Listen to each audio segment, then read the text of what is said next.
My name is Charles Wass. I'm a physician in Northern Virginia and Washington, D.C. And I'd like to thank those of the media that are here. I'm here to introduce Mr. William Jasper.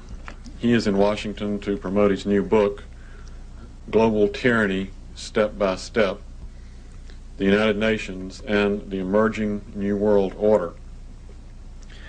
Mr. Jasper's carefully documented book demolishes the illusion that the world is safer following the apparent demise of communism. The New World Order under the United Nations would mean, among other things, an end to our God-given rights given us and secured by the Constitution. Mr. Jasper is the senior editor of the bi-weekly The New American News magazine.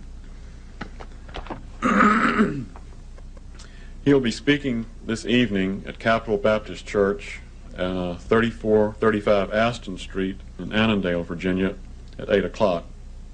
For further information about the speech, you may call at 703-644-9712. Now I'd like to present Mr. William Jasper.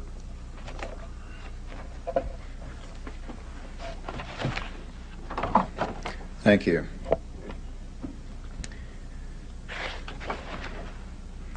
It has been nearly 50 years since the end of World War II, when a war-weary world embraced a dangerous idea and a dangerous organization. Not since World War II, not since that time nearly 50 years ago, has the United Nations enjoyed such an apparent popularity and resurgence of support in this country. I find that alarming.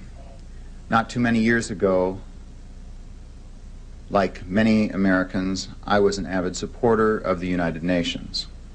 Like many, I viewed it as it had been presented to me in the standard textbook presentation as a noble aspiration of mankind for peace, brotherhood, goodwill, and harmony, and mankind's last best hope for peace, for an end to war. However, the intervening years, the last couple of decades, and a great deal of research and reporting on the United Nations have changed my idea of it considerably. I contend, and the subject of my book is that the United Nations, from all the recorded history that we have of it, from its founding, from its founders, those who designed it, the UN Charter, those who organized the support for it in this country, from all that we know of it, the United Nations indeed is not, has not been an organization designed to bring about world peace. It is an organization that has been designed and promoted and continuously projected by those who have been in the forefront of its support to become a world government. One of the most important journals in the world today, Time calls the most influential journal in print, is Foreign Affairs, published by the Council on Foreign Relations. This particular issue is the winter 92-93 issue, the current issue of Foreign Affairs. Very important because there is an article in here by Boutros Boutros-Ghali, Secretary General of the United Nations, in this special issue, which is titled Advice for Mr. Clinton, Advice for President Clinton. I'd like to just open by reading for the first couple of sentences from Boutros-Ghali's article entitled Empowering the United Nations. We hear a lot of this today. I'll cover a few more examples of this. Over and over again we hear of the need to empower the United Nations. And here's how he begins. A new chapter in the history of the United Nations has begun. With newfound appeal, the World Organization is being utilized with greater frequency and growing urgency. The new era has brought new credibility to the United Nations. Together, the international community and the UN Secretariat need to seize this extraordinary opportunity to expand, adapt, and reinvigorate the work of the United Nations so that the lofty goals as originally envisioned by the Charter can begin to be realized. Unfortunately, far too many Americans are at present going along with that view that the United Nations needs to be energized, that it needs to be reinvigorated, and it's evident everywhere we look in the press today, in the media.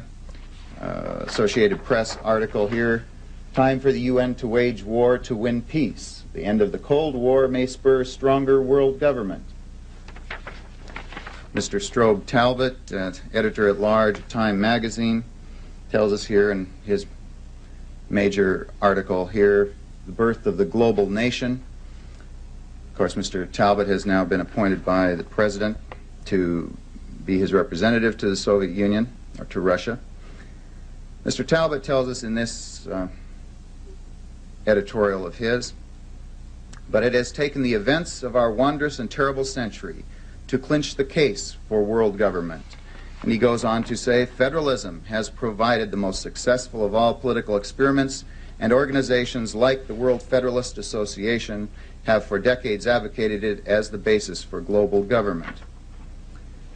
The World Federalist Organization, which he mentions, has again become very active and is taking out advertisements, for instance, like this one in the New York Times. John Anderson here pictured. John Anderson, 1980 presidential candidate, asks your support for a UN World Federation. World peace requires world laws. Global problems require global governance. Join John Anderson now in working to transform the United Nations into an empowered, democratic world federation with, goes on to list here, global legislative powers, enforcement powers, judicial powers. And in conjunction with that, World Federalist Association circulating a petition around the country, getting people across the country to sign a petition on strengthening the United Nations. Petition to members of Congress, to representatives, senators, to the President. And many other organizations seem to be resurrected now with the new popularity of the United Nations. The World Constitution and Parliament Association sending out an urgent invitation as organizing agent for provisional world parliament and global ratification. Dear citizens of the earth, calling on all citizens to contact their representatives, push for strengthened United Nations to bring about a world government. Other organizations like World Citizen, published by the Association of World Citizens, very openly calling for, as Boutros-Ghali says, empowering the United Nations. As I've traveled across the country from the West Coast out here to the East Coast, in many different communities along the way, I see this movement taking shape in one community after another. This up in Middletown, Connecticut, the Middletown Press. Just as I was there a couple of days ago, on the front page, we see former Socialist Prime Minister of Jamaica, Michael Manley, calling for a new world order. Manley, new order brings hope, despair. And in here, Mr. Manley says that the United Nations must be given new powers over the world economy and over the world environment. The United Nations must become the global regulatory force. At the same time, in Hartford, Connecticut, the same day, we see several programs being promoted on the United Nations and the New World Order. Here's one called The Search for the New World Order by Ambassador Charles Hill at Hartford Seminary. Even in American Legion, we see. American Legion, which has usually been very strong on protecting American sovereignty and whatnot. In the current issue, March '93, we have an article, A Better Way to Keep the Peace. Instead of relying on the U.S. military, the United Nations should form its own permanent standing force. One of the most blatant examples of this appeared 2 weeks ago on CNN, a program called Our Planetary Police. in which the United Nations was enthusiastically endorsed and urged to take on new responsibilities, not only in what is traditionally called UN peacekeeping, but in UN enforcement of global environmental edicts from the United Nations. In addition, many other things, but currently we see the United States Commission on Improving the Effectiveness of the United Nations holding hearings around the country. We say hearings. They have not truly been hearings. They have been very one-sided propaganda forums. The people who have been invited to speak and who have spoken at these hearings for this commission, which was established by an act of Congress, hearings that have been held in Los Angeles, San Francisco, Atlanta, and coming up on April 16th in Chicago. The people who have been featured have been representatives of the United World Federalists, United Nations Association, the Association of World Citizens, organizations which all advocate a strengthened, empowered United Nations and a diminished or abolished United States Constitution.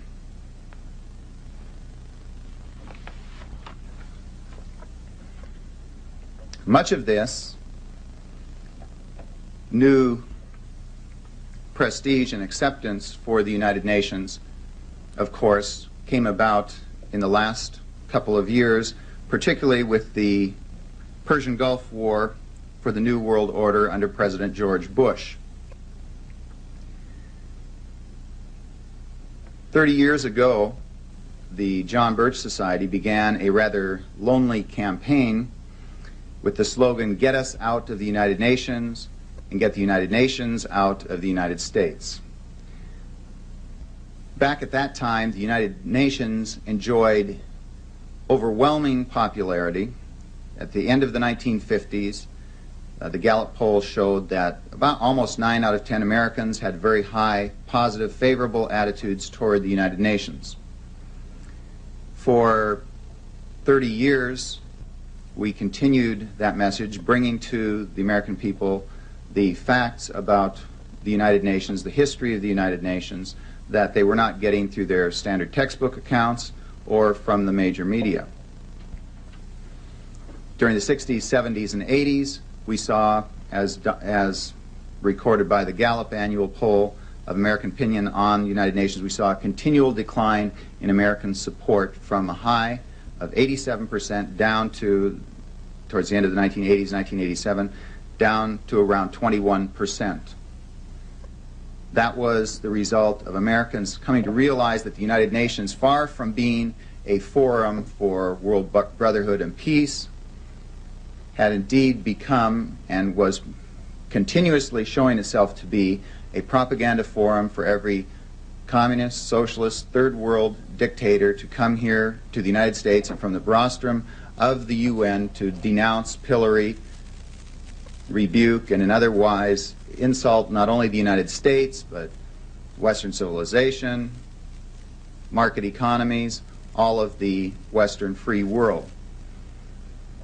Not only that, but it became quite evident that the United Nations was also supporting terrorist organizations around the world, and that American citizens were paying for it.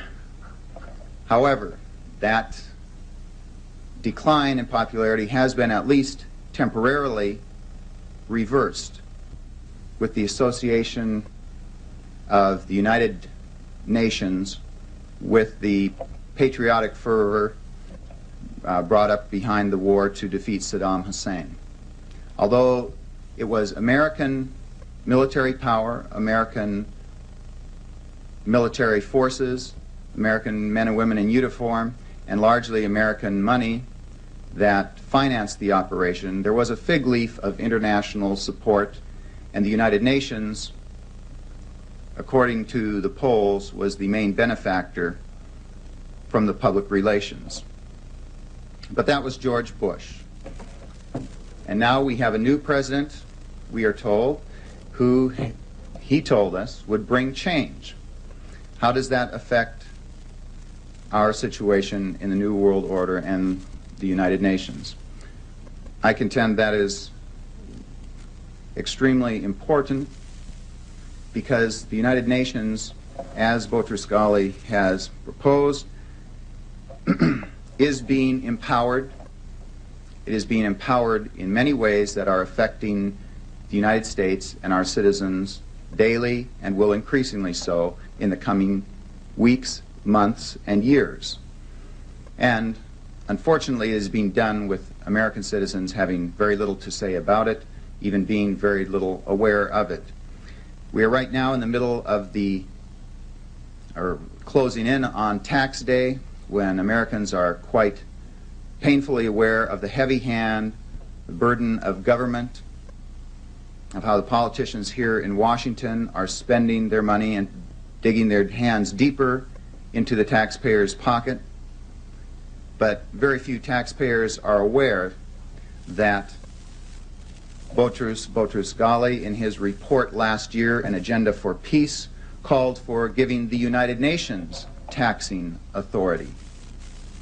And that on September 21st of last year, while speaking at the United Nations, President George Bush endorsed that report, heartily endorsed that report, and that we are seeing in the editorial policies of some of our major newspapers support for these policies, that the United Nations should be allowed to tax American citizens, indeed all citizens of the world, to tax our international travel, to tax our gasoline, to tax our cars. Proposals for a value-added tax, a global value-added tax. If you think that the politicians in Washington are out of touch with America and are in great need of a wake-up call, my friends, you have not seen anything to compare with the kind of lust for spending your hard-earned dollars that you will see if the United Nations gets a chance to tax you.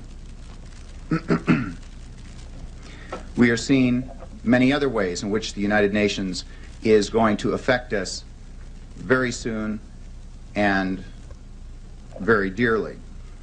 As the season heats up here, not because of global warming, but because of the natural phenomena we call summer. It happens every year, and you go to turn on your air conditioner, you go to turn on your cooler, and you find that you have to have it reconditioned or have it repaired or have it tuned up. You're going to find that the prices for all those services have doubled, tripled, quadrupled, quintupled, or even more, thanks to the United Nations Montreal Convention on CFCs and ozone depletion. A completely false, scientifically disputed phenomena. The ozone depletion is not a crisis, does not demand global regulatory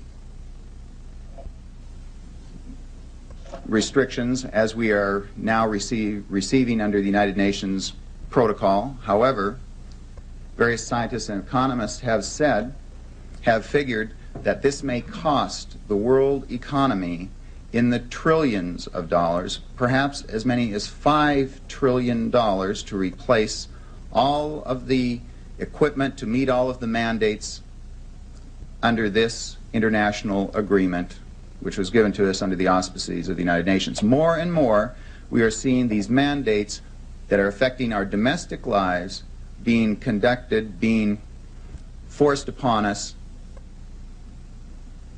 not through anything through the traditional American legal system over which we have recourse, but through international agreement. This is very significant for our new administration because, as Foreign Affairs tells us in here, President Clinton, they're very encouraged because President Clinton is even more supportive of the United Nations than President George Bush. They said he would be more aggressive in supporting the UN in Yugoslavia. We shall see. Like his predecessor, George Bush, Bill Clinton is a member of the Council on Foreign Relations, of the Trilateral Commission. Is that significant? I say, indeed it is. It is very significant. I spend a couple of chapters in the early part of my book going into the background, the history, going back to the foundation of those organizations, and showing that from the very beginning of the United Nations, preceding the United Nations, it has been the Council on Foreign Relations as a group and as individuals, members who have been not only the most prominent, but always in the forefront of promoting the idea of world government, promoting the United Nations as a nascent world government. And I contend it is impossible to understand the United Nations today, our growing involvement in it, and where it is headed without appreciating the fact that the United Nations was completely the creation of the Council on Foreign Relations, and that it is the Council on Foreign Relations, or CFR, that constitutes the driving force behind it today. And I would like to just, for instance, out of one of the many, many documents which I've gone to great lengths to present in the book Global Tyranny, this book, The United Nations Reborn, by Professor George Sherry, published by the Council on Foreign Relations, tells us this. After all, the UN Charter is the law of the land. After all, the UN Charter is the law of the land. Professor Sherry and the Council on Foreign Relations tell us that the UN Charter, not the U.S. Constitution, is the law of the land. I contend, and I think all Americans who at all treasure or value the legacy of freedom that we have here, all those officials who have taken an oath to uphold and defend the Constitution, know that the Constitution is the law of the land. However, for the last 45, almost 50 years, we have had a very insidious campaign incessantly going on through the law schools, through some of our major media, and through our major Council on Foreign Relations members in office who have been promulgating this erroneous and dangerous idea that the UN Constitution and treaties take precedence over the Constitution. And I have a chapter of my book, Chapter 6, Treaties and Treason, which goes into that in depth. One of the first major U.S. officials to promote this line was Secretary of State John Foster Dulles, one of the founding members of the Council on Foreign Relations, one of the founders of the United Nations. And he said this in a speech, American Bar Association, in April 1952. He said, following up with what Professor Sherry tells us here, where Professor Sherry tells us the UN is the law of the land, that really had its genesis back here in April of '52, where John Foster Dulles says, treaties make international law, and also they make domestic law. Under our Constitution, treaties become the supreme law of the land. Treaty law can override the Constitution. Treaties, for example, can cut across the rights given the people by their constitutional Bill of Rights. What Secretary of State Dulles was saying, and what many of his followers and adherents have been saying and have put in the law books and have made precedents in the history books, convincing the trying to convince the American people that treaty law, that a two-thirds vote of the Senate can wipe out your constitutional rights, can wipe out your Bill of Rights, is a dangerous, dangerous concept. And it is a subversive concept which will allow a simple majority, not even a two-thirds majority of the Senate. We've had some votes in the Senate where we have not had a, in fact, just recently, where a UN treaty was passed, and according to the congressional record and to the congressional sources, they did not give a roll call vote. There is no recorded vote on it. Last year, when the UN Covenant on Civil and Political Rights was passed, we can only document that 3 or 4 senators were present, and yet we're told that that treaty has passed, and now it can override the U.S. Constitution and the U.S. Bill of Rights. I've taken one chapter to go through the history of treaties and treaty law, citing the precedent going back from the Founding Fathers through the Federalist Papers on up through the Supreme Court decisions. It is very clear that a treaty which is in violation of the Constitution, which conflicts with the U.S. Constitution, is null and void. It does not override the Constitution, contrary to what Secretary of State John Foster Dulles says, contrary to what the Council on Foreign Relations says, contrary to what Professor Sherry says. The U.S. Constitution is still the law of the land. It overrides any treaties, regardless of what those with one world ideologies may say. This is important because, as Arthur Schlesinger Jr., himself a member of the Council on Foreign Relations, advisor to President Kennedy, Harvard professor, as he said, the Council on Foreign Relations is a front organization for the heart of the American establishment. They have been calling shots of American foreign policy for well over 50 years. The late Admiral Chester Ward, who was a member of the Council on Foreign Relations for nearly 2 decades, left the organization. He was Judge Advocate General of the United States Navy. He denounced it as a clique of one-world global government ideologists formed for the purpose of promoting disarmament and submergence of U.S. sovereignty and national independence into an all-powerful one-world government. It's a very serious charge from a man who was a member of the organization himself, had reached the highest levels of American military office. Many other prominent voices have warned us over the years, many others who have been in U.S. government positions in a position to know. But you have not heard about that. In a speech to the U.S. Senate on December 15, 1987, Senator Jesse Helms talked of this same influence that Chester Ward, Admiral Ward, had warned about. And again, this was a speech that should have received some attention, but the major establishment media completely censored it. Senator Helms said, "The influence of establishment insiders over our foreign policy has become a fact of life in our time. This pervasive influence runs contrary to the real long-term national security of our nation. It is an influence which, if unchecked, could ultimately subvert our constitutional order." He went on to say, "Private organizations like the Council on Foreign Relations, the Royal Institute of International Affairs, the Trilateral Commission, the Aspen Institute, etc., serve to disseminate and coordinate the plans for this so-called New World Order in powerful business, financial, academic, and official circles." We were told that with the new Clinton administration, we were going to get change. We were going to get a cabinet and administration that looks like America.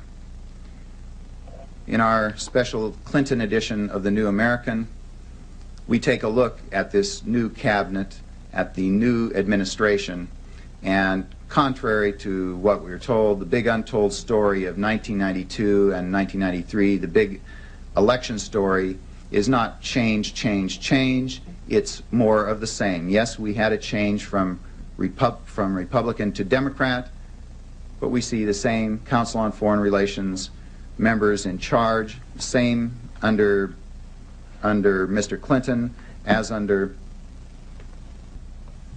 George Bush. We see as Secretary of State, Mr. Clinton's top transition team member, Warren Christopher, member of the Council on Foreign Relations and the Trilateral Commission. Les Aspin, Secretary of Defense, Council on Foreign Relations. Lloyd Bentsen, Secretary of Treasury, Council on Foreign Relations. Donna Shalala, Secretary of Health and Human Services, Council on Foreign Relations. Peter Tarnoff, Undersecretary for Political Affairs, President of the Council on Foreign Relations. Winston Lord, Assistant Secretary of State for Asian and Pacific Affairs, former President of the Council on Foreign Relations. And on it goes: Bruce Babbitt, Roger Altman, Alice Rivlin, Laura D'Angela Tyson, Anthony Lakes, Samuel Berger, Admiral Crowe, Clifton Wharton, on and on. Looks like from the way that we're going that we will see the same 300 to 400, 10 to 15% of the membership of the Council on Foreign Relations occupying the top echelons of the Clinton administration, same as we've seen during the Bush administration, the Reagan administration.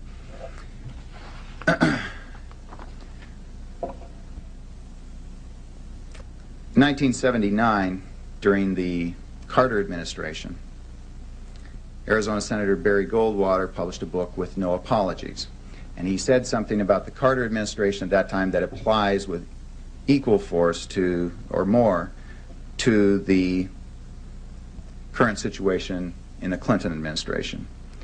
Said Senator Goldwater, when we change presidents, it is understood to mean that the voters are ordering a change in national policy. Since 1945, 3 different Republicans have occupied the White House for 16 years, and 4 Democrats have held this most powerful post for 17 years. There has been great turnover in personnel, but no change in policy.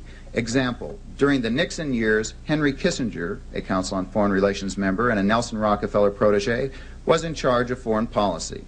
When Jimmy Carter was elected, Kissinger was replaced by Zbigniew Brzezinski, a Council on Foreign Relations member and a David Rockefeller protege. As he went on to say, we have the change of administration, but we see that the influences of the same organizations remain. He said of the Trilateral Commission and the Council on Foreign Relations, in my view, the Trilateral Commission represents a skillful, coordinated effort to seize control and consolidate the 4 centers of power: political, monetary, intellectual, and ecclesiastical. Obviously, we see that again in the Clinton administration. Obviously, we see it in the Council on Foreign Relations advice to Mr. Clinton in this particular issue of the New American Magazine. We went through that issue of Foreign Affairs. As far as I know, the only publication in the United States that surveyed this, which has been repeatedly cited as the most influential journal in the country. What is it that they are advising Mr. Clinton, and has he indicated his willingness to implement that advice? Indeed, he has. In fact, as we point out here, he was already well into implementing that advice. And what does that portend for America? As Admiral Chester Ward, member of the Council on Foreign Relations, says, those who read foreign affairs know what American policy will be months or years in advance. And why is it that an organization like the Council on Foreign Relations, which has held a virtual monopoly on the presidency, on 16 secretaries of state, 15 secretaries of the Treasury, 15 secretaries of defense, all of the top cabinet positions, why is that when we have our confirmation hearings that it is all right to bring up that Ron Brown has connections with this law firm and this corporation, or to go into the backgrounds of all the nominees and see what their personal conflicts of interest may be because of their connections with this corporation or this organization. And yet it is never permissible, it's never brought up in these hearings that this organization with a definite agenda, with an agenda which I contend and which the evidence overwhelmingly shows is one inimical to the United States, one which, as Chester Ward, a member of the organization, said they lust to give up the United States sovereignty to a one-world government.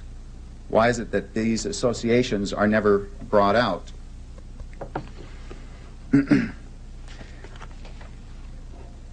This is going to be especially important in the coming months as America becomes more entangled and involved in so-called peacekeeping operations around the world.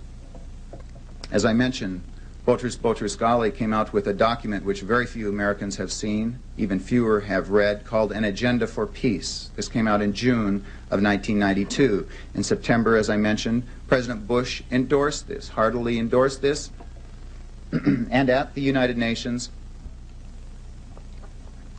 in his speech to the group, announced that he was going to order the Air Force, Army, Marines, and Navy to begin training United Nations troops for peacekeeping operations, and that American military installations would begin being used, and he mentioned specifically Fort Dix, would be used for United Nations training of troops.